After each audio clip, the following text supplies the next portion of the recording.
Oh hey, Lena's still around after all. After she appeared in 2 episodes in a row, it almost seemed like she was supposed to be a somewhat regular character, but then she disappeared for like 10 episodes. Well then, let's see what this episode has to offer.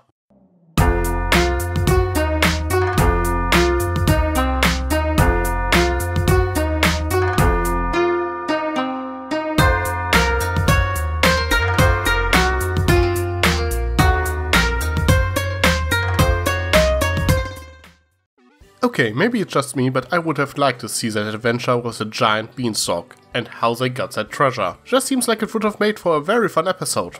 In any case, an episode about friendship being magic. Okay, this DuckTales reboot makes an awfully lot of references to My Little Pony, Friendship is Magic. First we got those Scottish ponies that were voiced by Twilight Sparkle and Pinkie Pie a couple of episodes ago, and now we have all this talk of friendship magic that in the end saves the day. I mean sure, RMP didn't coin the phrase friendship is magic, but considering that the whole episode makes fun of the whole concept, and that Webby hides her spellbook in a fake cover reading "So You Love Ponies," makes it very apparent that it was intentional. But considering that most people come to my channel to hear me talk about ponies, I shouldn't complain. Also, I thought it was rather hilarious. But of course it also ties pretty well into Lena's character arc so far, being tasked by her aunt Magica to infiltrate the McDuck family only to actually befriend Webby for real. Now in her first appearance it was a pretty interesting twist and made her look rather ambiguous. Does she truly care for Webby, or is she only into it to achieve her own goals? Sadly, that ambiguity was somewhat thrown out of the window by her second appearance. Sure, she explained to Magica that she only saved Beakley to earn her trust, but it was very apparent that she simply couldn't just leave her behind, showing that she truly cares about Webby and her family. It is a bit annoying that she goes more or less through the same conflict here again. Is she loyal to her friends or her family? And this time around, there's no doubt about it, considering that the spell they used to defeat the money shark was friendship based, so it probably wouldn't have worked if their friendship wasn't genuine. And this is why it was a pretty great way to show her inner conflict. At first she didn't want to use the spell at all. There are several possible explanations for that. The first obviously being that she simply didn't want to stop the shark to not upset her aunt. The next being that she was afraid that using magic like this would blow her cover. And then there's the fact that she wasn't sure how she felt in regards of Webby. If she herself wasn't sure if she considers Webby a friend, the spell might have been dangerous to use for both of them, as she herself said that Webby is getting them killed. Maybe she didn't even want to believe that her friendship with Webby is real, and using the spell would prove that she accepted her. But in the end, she made the decision to save Webby, choosing a side. Even if she makes excuses in front of Magica. While I do appreciate that the show makes sure to portray her inner turmoil, I personally would prefer a bit more ambiguity. I mean, we all know how it will end. Magica will regain her powers, and in the last minute she will decide to side with the McDucks. Maybe she goes through a small character arc regaining Webby's trust in the second season, but that's about it. Not really an original story idea, but hey, it is serviceable, and I take it over the villain getting a snapshot redemption out of nowhere like MLP likes to do. A lot. But like I said, Lena more or less already went through all of this in Terror of the Terra Firmies, though I do think it was portrayed better here. The only actual new thing we learned is that Lena apparently isn't helping Magica just because they are family and feels obligated to do so, or because she is her apprentice or anything like that. It is because she wants Magica to grant her a wish, or how Magica puts it, her dark heart's deepest desire. Sadly, we don't learn what it is yet, so we can only guess, but considering that she seemingly doesn't have a home and we don't know anything about her parents, my bet is that she truly wants a family. Just putting it out there. Now the highlight of this episode was Magica herself.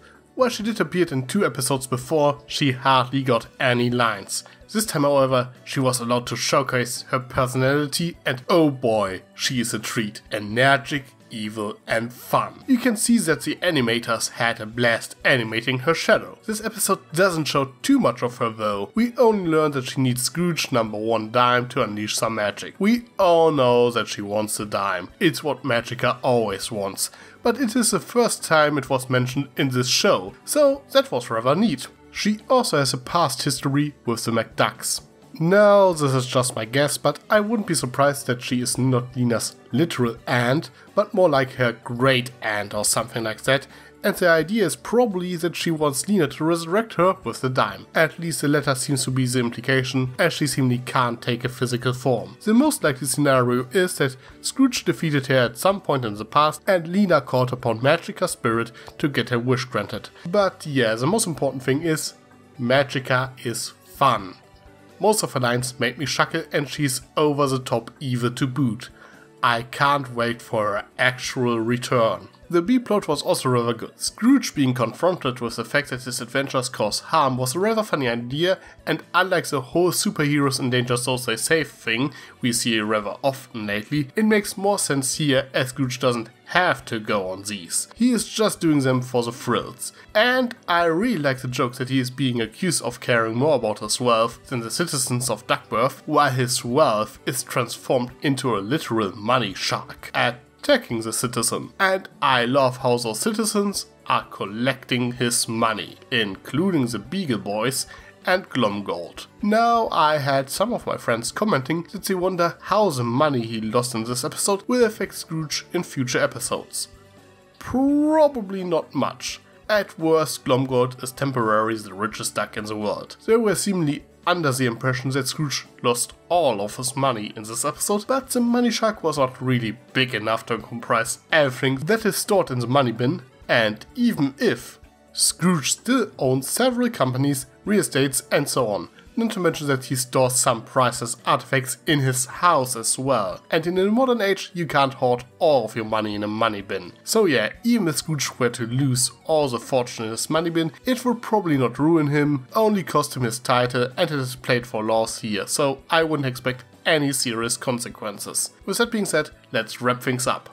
Jaws is in my opinion one of the best DuckTales episodes yet. The comedy is just right, the plot is rather intriguing, and it finally feels like important stuff is happening. Lena's character arc feels a little bit like a retreat of Terror of the Terra Firmis, though I wouldn't exactly critique this episode for it. The Terra Firmis episode is the one that feels a bit unnecessary if you ask me, but the best thing is Magica.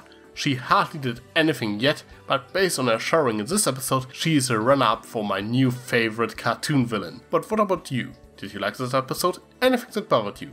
Let me know in the comments below. I am Tricky Fox. Stay foxy. Sly as a fox, you got me under your spell. But you know I'll never tell that I know you know so well. Sometimes you can be too smart for you're a